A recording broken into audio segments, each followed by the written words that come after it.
Gênesis capítulo 11, versículo 1 diz assim, acompanhe comigo a leitura.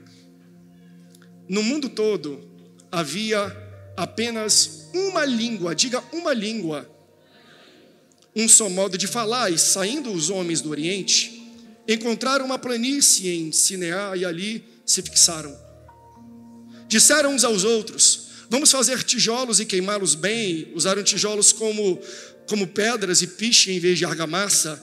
E depois disseram, vamos construir uma cidade com uma torre que alcance os céus. Assim, o nosso nome será famoso e não seremos espalhados pela face da terra. O Senhor desceu para ver a cidade e a torre que os homens estavam construindo e disse, eles são um só povo e eles falam uma só língua. E começaram a construir isso, em breve, nada poderá impedir o que eles planejam fazer. Deixa eu abrir um parêntese. É Deus que está falando isso a respeito dos homens. Eles estão unidos porque falam uma só língua. E desse jeito, ninguém consegue parar o que eles planejam fazer. Venham, versículo 7, desçamos e confundamos a língua que falam, para que não entendam mais uns aos outros. Assim, o Senhor os dispersou dali por toda a terra e pararam de construir a cidade. Por isso, foi chamada Babel, porque ali o Senhor confundiu a língua de todo mundo. Dali, o Senhor os espalhou por toda a terra. Agora, vamos lá para Atos, capítulo 1, versículo 8. Mas, eu gosto desse texto. Receberão poder quando o Espírito descer sobre vocês, e vocês serão minhas testemunhas em Jerusalém, em toda a Judeia, em Samaria e até os confins da terra. Se você ama a palavra de Deus, diga, eu amo a Bíblia. Tome seu assento dando glória a Deus e ajudando o pregador. Aleluia. Pastor, o que língua estranha tem a ver com a Olimpíada? O que língua estranha tem a ver com vencer e ir além dos limites? Bem, eu estou falando sobre disciplinas espirituais. E quem é muito disciplinado, e a disciplina que eu tratei e preguei durante todos os domingos foi sobre a oração. Quem lembra? Falei que a oração é um convite para Deus. Eu não oro para informar a Deus, eu oro para envolver a Deus. Eu falei que a oração, ela é uma carteirada no mundo espiritual. E eu vim desenvolvendo um pouco sobre a oração. Mas quando a gente é muito disciplinado e a gente se torna de ponta, a gente é convidado para uma Olimpíada. Veja, você não está mais correndo com quem corre normalmente. Você não está mais nadando com quem nada normalmente. Você não está mais jogando futebol, basquete, vôlei com quem joga normalmente. Um atleta, quando ele vai para uma Olimpíada, ele está em um outro patamar. E assim é a oração do crente. Quando a tua oração começa a ter um pouco de língua estranha, um pouco de mistério, um pouco de poder, você está em um outro nível. Pastor, mas que língua estranha tem a ver com a Olimpíada? Tudo, quer ver? Há 2 semanas atrás, uma atleta brasileira, eu não vou falar não, vou mostrar para você uma cena do atletismo brasileiro. Solta para mim o vídeo, por favor. Ginasta ora em línguas após se apresentar lesionada nas Olimpíadas. Vitória Borges, da equipe de ginástica rítmica, sofreu uma contratura muscular na panturrilha 10 minutos antes de entrar na quadra. A ginasta cristã da equipe brasileira de ginástica rítmica louvou a Deus e orou em línguas, após competir lesionada nos Jogos Olímpicos de Paris, nesta sexta-feira. Durante a competição dos conjuntos femininos, as atletas brasileiras entraram na quadra sorrindo para se apresentar com fitas e bolas, porém Vitória estava mancando. A ginasta completou a série, mas não conseguiu fazer vários movimentos por conta de uma forte dor na panturrilha. Ao final da apresentação, Vitória, de 22 anos, saiu carregada pelas colegas e foi amparada pelas treinadoras. Enquanto a equipe esperava sua nota, Vitória foi vista chorando muito, louvando a Deus com as mãos levantadas e orando em línguas. Deus te abençoe, Vitória. Parabéns por professar sua fé e deixar Deus te usar. Enquanto uma câmera estava te filmando para o mundo inteiro, tu estava dando rajágua de língua estranha. Por que eu preciso de língua estranha? Bem, Jesus falou, ei, fica ali, não esquenta a cabeça não, eu vou subir para o céu, mas vocês receberão poder. poder para quê? Para testemunhar, poder para falar de mim, poder para conseguir fazer coisas que por si só vocês não conseguem. Por que eu preciso ser cheio do Espírito Santo? Porque quando eu sou revestido e batizado pelo Espírito Santo, e eu evidencio isso através de línguas estranhas, eu estou notificando, eu estou declarando para todo mundo que eu não estou mais performando segundo a minha vontade, ou o meu talento, ou a minha musculatura, ou o meu ensinamento. Quando eu começo a falar em língua estranha, estou cheio do Espírito Santo, é Deus que me dá sabedoria, é Deus que me dá força, é Deus que me dá vigor, é Deus que me dá estratégia. Então eu não estou sozinho fazendo aquilo que Deus me chamou, porque eu não teria capacidade para fazer sozinho. Por que Deus derrama poder sobre pessoas? Para que eles consigam fazer coisas que não conseguiriam sem o poder. Essa menina, ela fez toda uma performance de Olimpíada com uma contratura muscular. E depois eu falei assim, como é que ela aguentou a dor? Como é que ela... Você já ficou com... Se você tem aquela cãibrazinha do nada e você fica, ai meu Deus, eu tenho que amputar a perna. Imagina uma contratura muscular para uma atleta e ela tem que fazer uma performance em sincronia. Falei, como é que essa moça conseguiu fazer machucado? Quando eu vi ela, rabaxê, cantar, porque ela estava cheia do Espírito Santo. Pastor, mas é fútil isso? Não, não, isso aqui é o trabalho dela. Assim como foi falado aqui, eu na minha sala de aula, eu testemunho aquilo que Deus é.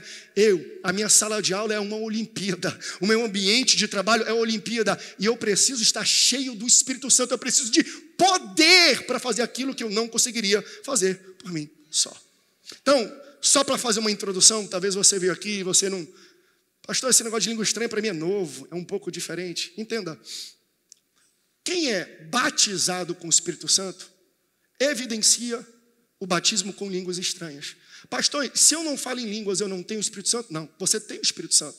Quando você aceita Jesus, o texto vai falar que você que recebeu a palavra do Evangelho da transformação, você é selado com o Espírito Santo. E o texto fala que o selo do Espírito Santo lá em Efésios é uma garantia de uma herança e de uma promessa. Então, quando eu aceito a Jesus, eu vou para o céu, eu sou selado, mas o selo é uma garantia. Sabe o que é uma garantia? É uma entrada. Quando eu vou comprar um carro, eu não tenho 100% do carro para quitar. Aí o dono da concessionária fala, então me dá uma entrada, me dá um cheque calção, me dá uma garantia. Então eu dou parte do pagamento, mas depois eu tenho que quitar fazendo outros pagamentos. Eu aceito a Jesus, ele me deu parte do Espírito Santo, mas eu não tenho a plenitude do Espírito Santo. Quando eu alcanço a plenitude do Espírito Santo? Quando eu sou batizado por ele. Então você vai para o céu, se você não foi batizado com o Espírito Santo e não fala em línguas estranhas. Mas você entende que batismo com o Espírito Santo não tem a ver com salvação, tem a ver com execução na terra? Eu não sou batizado para ir para o céu, eu sou batizado com o Espírito Santo para performar, para viver melhor na terra. Poder do Espírito Santo na terra, para me dar possibilidades que eu não tinha antes. Por que eu estou falando tudo isso? Porque nós precisamos buscar batismo com o Espírito Santo. É claro que é o Espírito Santo que escolhe para quem ele dá, mas se você não buscar, ele não vai te dar. Por que o Espírito Santo batizaria alguém que é desinteressado, que não busca? Então, se você está desenvolvendo a disciplina da oração, comece a orar falando, Pai, Abba, Pai, me dá um pouco do Espírito Santo. Não, me dá um pouco não, me enche do Espírito Santo, me reveste com o Espírito Santo, me batiza com o Espírito Santo. Não é um pouquinho. Se você vem aqui no batismo com águas, você vai perceber que a gente pega o candidato e a gente mergulha ele completamente. Batismo com o Espírito Santo não é um pingo, não é borrifar na minha cabeça. Eu preciso mergulhar naquilo que o Espírito Santo tem para mim. Uma forma fácil da gente entender é ser cheio do Espírito Santo não é quanto do Espírito Santo você tem, mas quanto de você o Espírito Santo detém. Que o Espírito Santo possa ter 100% da tua vida, que ele possa guiar os teus passos, que ele possa te batizar. Hoje é noite de batismo com o Espírito Santo. Hoje é noite de Deus evidenciar através de línguas estranhas pessoas que ainda não tiveram essa experiência. Quem quer receber essa experiência, dá um glória a Deus aí onde você está. Agora, a minha primícia dessa mensagem é a seguinte, pastor Ribeiro, eu estava pensando nisso e falando, meu Deus, por que Deus, na sua presciência, na sua soberania, escolheu como evidência do batismo línguas estranhas? Por que línguas? Por que não outra manifestação? Por que o fenômeno das línguas estranhas é o que evidencia um batismo com o Espírito Santo? E eu quero poder fazer uma jornada com você. Por que quando um ser humano recebe a plenitude do Espírito Santo no seu ser, por que ele fala novas línguas? Por que Deus escolheu essa manifestação? Bem, talvez para a gente começar, não estou falando que isso aqui é a resposta, mas começar a entender as línguas em Atos, nós temos que entender as línguas em Gênesis. Vamos lá para o começo, vamos para o início. Nós lemos um texto que fala que os homens já cresceram na terra, eles já se multiplicaram na terra. Então eles já têm um número bastante para poder se aglomerar e construir cidades, e construir.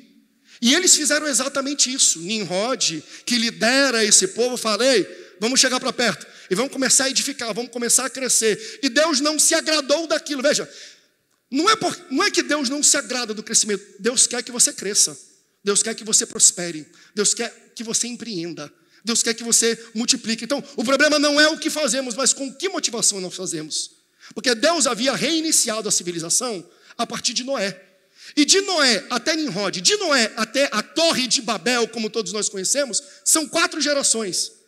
Noé teve 3 filhos, Sem, Cã e Jafé.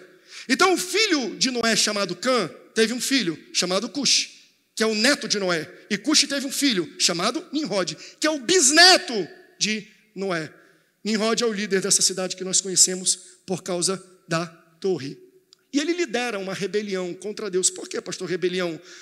Porque ele desobedeceu Deus de maneira deliberada. Lá em Gênesis capítulo 9, olha como Deus gosta do teu crescimento, da tua frutificação, da tua prosperidade. Deus vai falar assim, ó: cresçam, aleluia, multipliquem, aleluia. Mas olha a terceira ordem: e se espalhem pela terra.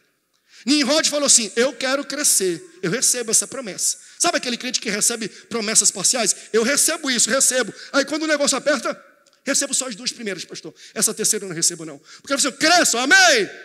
Multiplique, amém. E se espalhe pela terra. Ele: não vou espalhar não. Deus queria distanciamento social, ele queria aglomeração. E ele desobedeceu de maneira descarada. Deus falou: se espalhem pela terra. Aí chega Nimrod com uma grande liderança sobre o povo e fala: não vamos se espalhar não. Vamos aglomerar. Vamos construir uma cidade, não só uma cidade. Vamos fazer uma marca nessa cidade? Vamos construir uma torre. Mas uma torre tão alta que a gente vai atingir a Deus, que a gente vai chegar no céu. E qual é a motivação dele? Para que os nossos nomes sejam célebres, para que nós nos tornemos famosos. Então veja, ele em um ato cometeu 3 grandes pecados e atos de desobediência que desagrada a Deus. Primeiro, fez uma torre alta. Por que alta? Talvez pelo ensino verbal ele falou: olha, da última vez que desobedeceram, Deus mandou uma inundação que limpou toda a face da terra. Vamos fazer uma torre tão alta que pode jogar água que não vai chegar até a gente. Autossuficiência. Eu me salvo. O que eu construo me liberta, me livra. Então ele se sentia autossuficiente. Segundo, desobedeceu de maneira descarada, porque Deus falou assim, ó: se espalhem. Ele falou: vamos juntar. E terceiro, para que o nosso nome se torne famoso. Não é para honra, não é para a glória de Deus, é para a nossa glória. Ele materializou 3 erros na construção de uma torre que nós chamamos de Babel. Então ele falou: vamos construir algo que suba e cresça e seja tão alto que a gente chegue até Deus. Só que nós não chegamos a Deus subindo, nós chegamos a Deus descendo. É aí que o homem erra, é aí que a gente coloca o pé pelas mãos, porque a gente acha que é se exaltando que a gente alcança o favor de Deus, é crescendo que a gente chega até o céu. Mas a própria palavra vai dizer: quem quer ser grande tem que ser pequeno, quem quer ser o primeiro tem que ser o último, quem quer ser o maior seja o menor e servo de todos. Veja, até Deus, quando quis alcançar o homem, não fez o homem subir, foi ele que desceu. Filipenses 2, 3 e 4 vai falar assim: não façam por contenda, não façam por vanglória, mas por humildade, porque Jesus, sendo em forma de Deus, não teve por usurpação ser igual a Deus, mas se esvaziou de si mesmo e tomou forma de servo e fez semelhante aos homens e se humilhou em si mesmo. Então, aquele que era para ser o grande se tornou o menor. Aquele que era para ser o primeiro se tornou o último. Ele fez humildade. Então, no último momento que ele está com os seus discípulos, que representam os discípulos de hoje, a igreja, ele está numa mesa de ceia, ele vai falar assim: eu vou marcar vocês com o maior ato. Se vocês querem entender qual é o espírito do meu ministério, se vocês querem entender qual é o ato que marca e resume o meu ministério, é esse. Jesus não constrói uma torre. Jesus se ajoelha e limpa a pé. Porque Jesus está falando, na terra, vocês são valorizados por quantas pessoas servem vocês. Mas no reino do céu é diferente. Lá você é valorizado pelo número de pessoas que vocês conseguem servir. Quer crescer? Desce. Quer subir? Desce. Começa a cavar poço, porque nós procuramos visibilidade. Nós queremos entender. A gente fala assim, ó, a gente tem até um conceito trocado e errado, porque nós falamos assim: bem, eu vou atingir a plenitude do chamado de Deus para a minha vida quando eu estiver lá no púlpito pregando. O cara ora todo dia, vai para o monte todo dia, serve a Deus todo dia, lê a Bíblia todo dia, mas ele fala assim, ó, enquanto eu estou aqui, eu não completei o chamado de Deus para a minha vida, eu só vou completar quando eu subir lá no púlpito, quando eu subir lá no palco, quando o pastor André me dá uma oportunidade, porque vamos falar a verdade, esse é um local de visibilidade. Até a altura, eu estou mais alto do que todos vocês, as luzes, as câmeras estão aqui, porque quem está no altar e no alto tem evidência. Então nós achamos que para crescer no reino de Deus e cumprir o chamado de Deus, é quando a gente constrói algo para cima.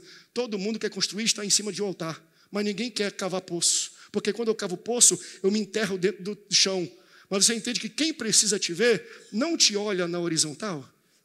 Quem precisa te ver e notar o teu trabalho, está olhando lá de cima para baixo, está vendo você cavando poço, está falando assim, ó, é quem se humilha que eu exalto, é quem desce que sobe. Você não alcança a plenitude do meu chamado, André, quando você sobe para pregar, mas é quando você desce para se humilhar na minha presença. Eu não estou me aproximando de Deus fazendo isso, eu me aproximo de Deus quando ninguém está vendo. Aleluia, quer crescer, desce, quer subir, desce, quer ser exaltado, se humilhe aos pés do Senhor, porque nós não chegamos a Deus crescendo e se exaltando, nós chegamos a Deus descendo. Não é isso que a oração do Pai Nosso nos ensina? Pai nosso que estás no céu, santificado seja o teu nome, venha a nós o teu reino. Eu não quero que o reino da terra suba para o céu, eu quero que o reino do céu desça aqui para a terra. E quando Jesus desceu, ele fez exatamente isso. E ao fazer isso, ele se humilhou, tomou forma de servo e limpou os pés dos seus discípulos. Quem está cavando poço sempre será visto por aquele que exalta de verdade. Quer subir, desce. Quer ser o primeiro, seja o último e servo de todos. O texto da Bíblia vai falar: bem-aventurados são os humildes de coração, porque eles verão a Deus. Quer ver Deus? Seja humilde de coração. Começa a cavar poço, porque Deus vai te honrar. Você não alcança a Deus subindo, você alcança a Deus descendo. Tem alguém que pode glorificar por isso? Então, nós temos um líder que quer se exaltar e acha que é subindo que ele alcança o status de Deus. Ele quer exaltação. Exaltação quer dizer elevação. E a gente tem que ter cuidado com esse sentimento, porque exaltação sempre esconde um espírito rebelde. Cuidado com rebeldia. Você entende? Porque um rebelde, ele nunca cai sozinho. Você nunca vê uma rebeldia de uma pessoa só. Satanás foi expulso do céu e levou 1/3 dos demônios. Cuidado com a tua rebeldia, porque às vezes você está levando muita gente para o buraco. Ou cuidado com pessoas rebeldes. Sai de perto dessas pessoas. Elas nunca caem sozinhas. Porque quando nós agimos de forma rebelde, nós não apenas estamos com um espírito de autoexaltação, mas nós começamos a semear semente de rebeldia e criar raízes de rebeldia. Porque quando eu olho para Nimrod, eu vou ter que traçar um pouco. De onde é que veio a altivez desse cara? De onde veio o sentimento dele se achar o tal, que ele poderia crescer? De onde é que veio isso? Aí você volta para o seu pai, aí você chega no seu avô. Ele é neto de Cã. O que Cã fez? Cã quebrou princípios. Que princípio, pastor? Princípio de honra. Certa vez a Bíblia fala que Noé, pai de Cã, ele planta uma vinha, quando ela dá frutos, ele pega os frutos, ele faz um belo de um vinho, ele se empolga com o vinho e ele se embebeda. Aí ele vai para a sua tenda e está nu, bêbado, pagando um papelão, pagando um mico.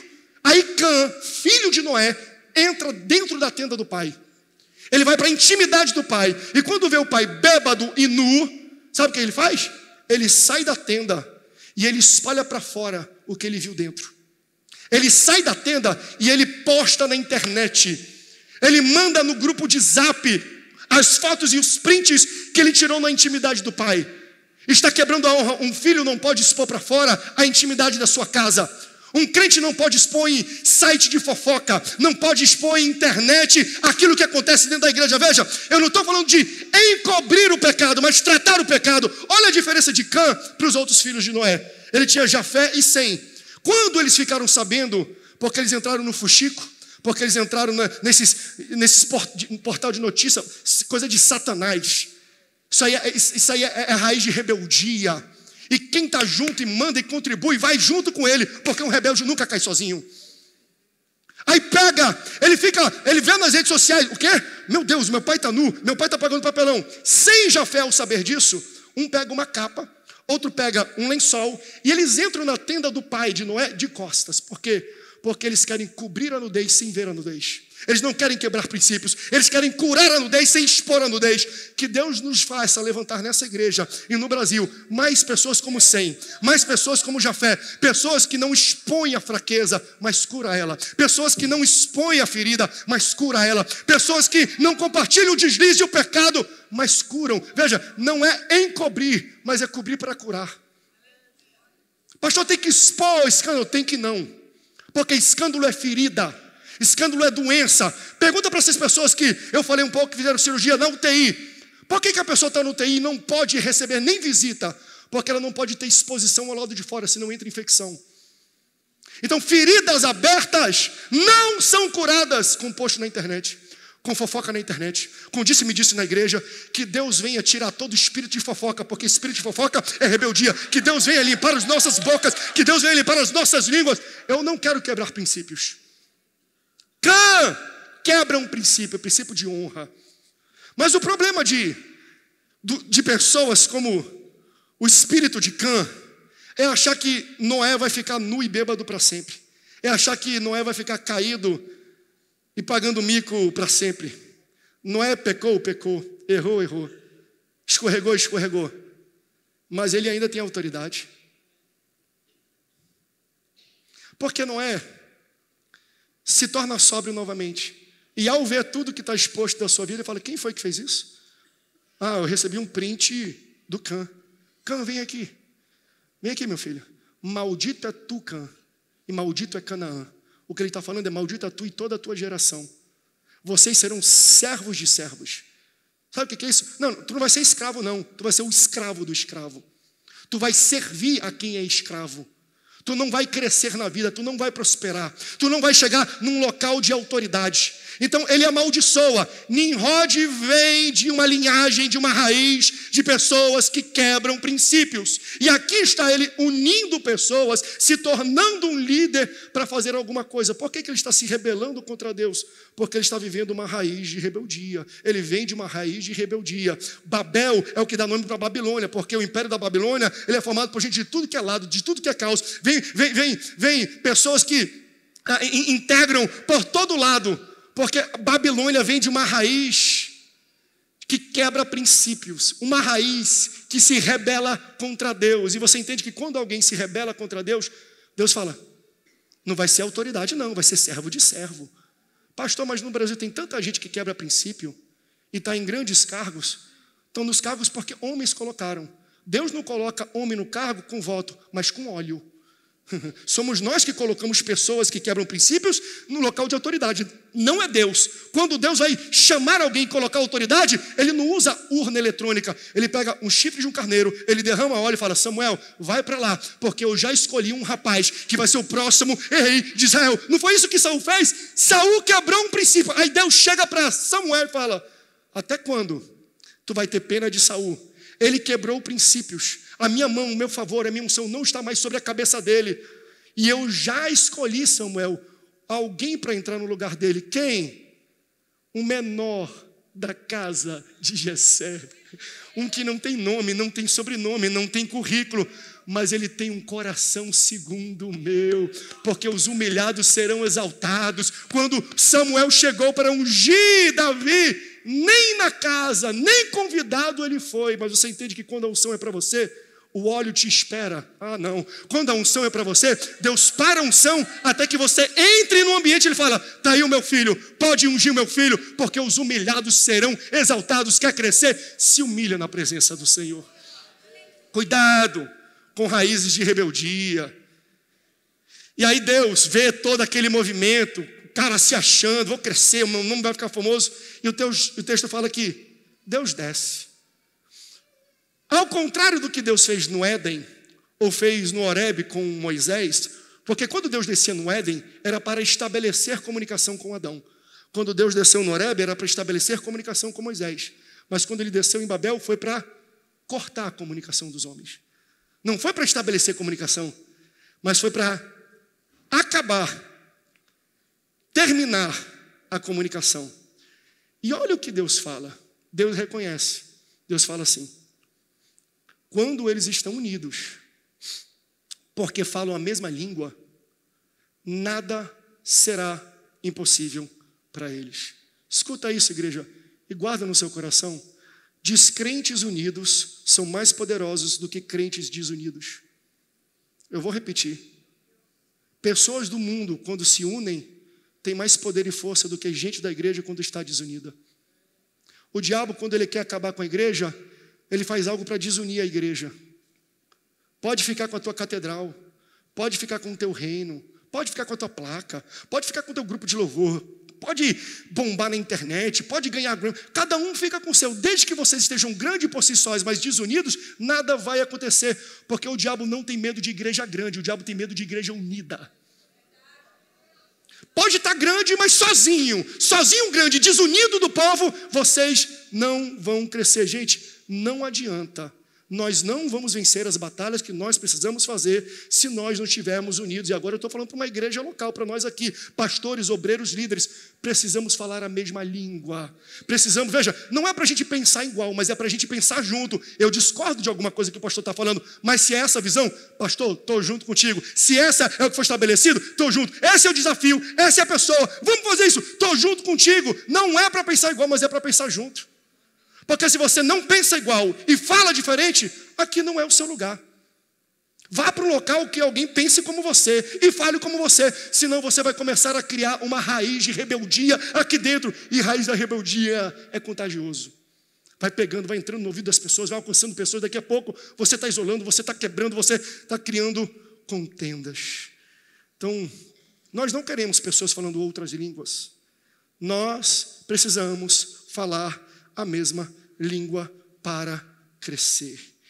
E o segredo está aqui, ó. União. União é o segredo? Não.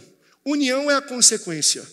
O que torna um povo unido? Está aqui o texto. O texto fala: eles estão unidos porque falam a mesma língua. O que une um povo é a língua. O que une uma nação é a língua. Nós somos brasileiros e a gente mantém de uma forma... Quando a gente vai para o exterior, por exemplo, em países europeus, pastor Ribeiro já morou muito tempo na Itália e vai falar isso até para você, porque uma pessoa que mora e nasce na Europa, ele já nasce falando 3, 4 línguas. Quando a gente nasce muito assim, a gente perde um pouco o patriotismo e o senso de local, porque é a minha língua que me une. Se você for nos limites do Brasil, o povo não fala espanhol não, todo mundo ao redor do Brasil fala espanhol, menos o brasileiro, a gente fala português, e o fato da gente falar português é o que nos faz brasileiros, e nos mantém unidos. O que une um povo é a sua língua. Então, quando a gente começa a criar discurso diferente, nós estamos quebrando princípios. Princípios de rebelião. Princípios de Babel. Babel significa confusão. Daí vem Babilônia, porque a Babilônia vem de uma raiz de confusão. Então, o poder de um povo está na língua que eles falam. Por que isso é verdade? Porque, veja, desde o episódio de Babel, que Deus desceu e cortou a comunicação e o povo se espalhou, o mundo viveu um propósito de Deus, porque o propósito de Deus era: eu quero que vocês se espalhem. Enquanto vocês falam a mesma língua, vocês estão juntos. O meu propósito para este momento é que vocês tomem conta de toda a terra. Jesus cortou e daí todo mundo foi para um canto diferente. Criaram-se as nações, Criaram-se as etnias, criaram também as guerras, se espalhou, mas cada um não se entende com o outro, não fala igual ao outro, não pensa igual ao outro. E por causa de uma confusão, a gente também vai colher os frutos dessa confusão.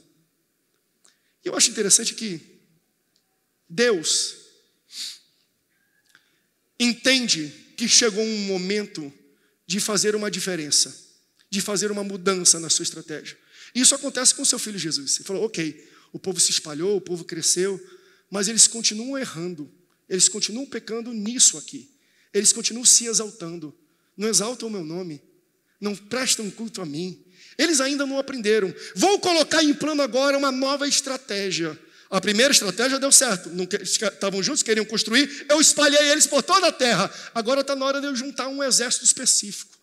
Veja, Deus te criou e Ele sabe como o ser humano funciona. Então, quando Ele percebeu que eles estavam muito exaltados, muito acelerados, se achando demais, Deus, entendendo um homem, Ele falou assim, ó, eu vou mexer em algo simples, que vai fazer a minha vontade ser feita. Quer saber como a gente acaba com qualquer plano humano? Quer saber como você acaba com qualquer empreendimento do homem? É só você misturar a linguagem. Não sou eu que estou dizendo, foi Deus que fez. Porque na nossa cabeça, como é que nós acabamos com uma articulação, por exemplo, de uma célula terrorista, de um país totalitário? A nossa cabeça é, quem são os líderes? Mata os líderes. Aí mata o líder, entra outro. Aí mata esse, aí entra outro.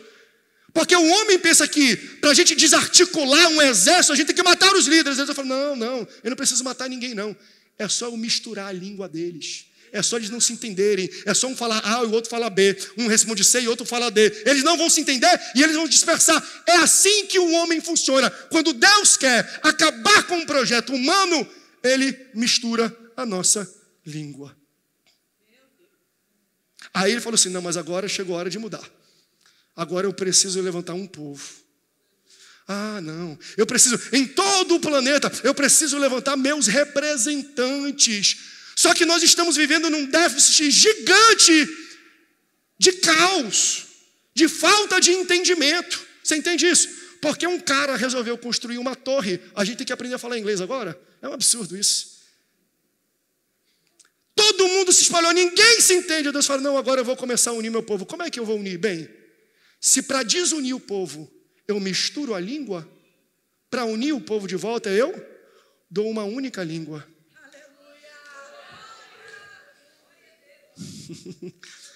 Ele manda o seu filho Jesus, que também vem exercer a função de salvar, de ir para a cruz do Calvário, de derramar o seu sangue. Aí Jesus fala assim para os discípulos, ei, fica tranquilo porque eu volto ao Pai, mas vocês receberão poder.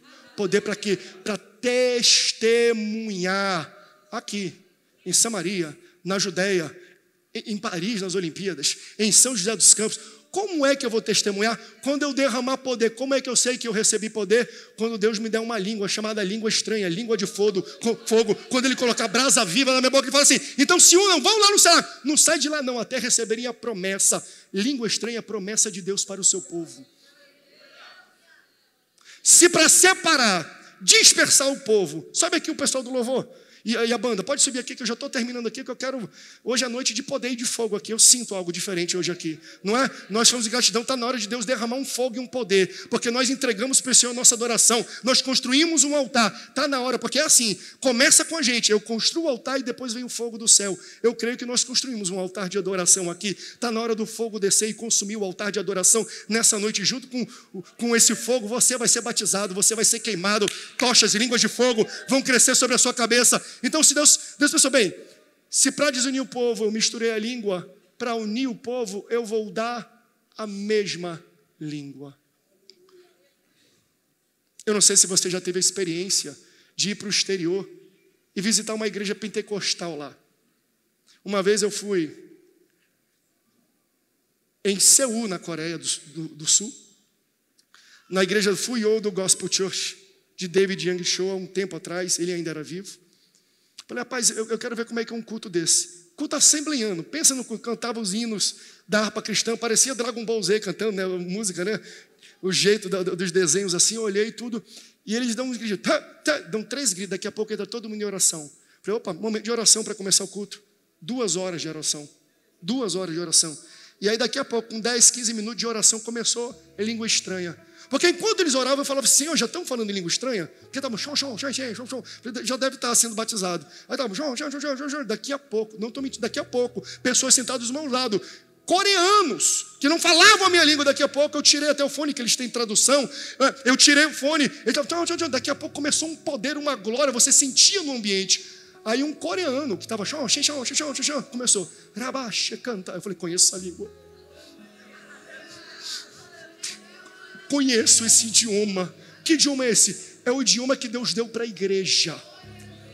Sabe o que o Espírito Santo falou para mim, André? Quando eu quero levantar um exército, é só eu dar a mesma língua. Porque enquanto nós falamos em língua estranha aqui em São José dos Campos, lá em Seul, na Coreia, estão falando em línguas estranhas. Nós nos unimos ao exército de Cristo aqui na terra quando a gente fala a mesma língua. Você quer ser escalado e convocado para o exército de Jesus? Nessa noite, ele está fazendo uma chamada. Qual é o nome mesmo que fazem para o exército? Uma convocação, tem um outro nome. Um alistamento. Essa é uma noite de alistamento. E Deus está falando, quem quer entrar no meu exército? Eu quero. Quer? Então eu vou derramar fogo na tua língua. Eu vou derramar fogo sobre a tua cabeça. Eu vou derramar fogo sobre a minha igreja. Porque quando nós falamos em língua estranha, nós nos unimos a um exército que está ao redor de todo mundo. Nos últimos tempos, Deus está unindo a sua igreja. Como é que a sua igreja vai ser reconhecida? Pelo fruto do Espírito, pelos dons do Espírito. Mas veja, é tão bom você chegar no outro lado do mundo e ouvir a mesma língua que você fala aqui. Você vai para a Europa, uma igreja, começa a cair o poder, independente, meu amigo, da fonética, independente dos sons, você vai ouvir eles falando em língua estranha, você vai sentir, vai falar assim, eu conheço essa língua. É Deus unindo o exército, é Deus alistando o exército. Hoje é noite de alistamento. Se a confusão da linguagem dispersou o povo, falar a mesma língua une o povo novamente. Nós somos unidos com toda a igreja de Cristo espalhada por toda a terra através da mesma língua, chamada língua estranha.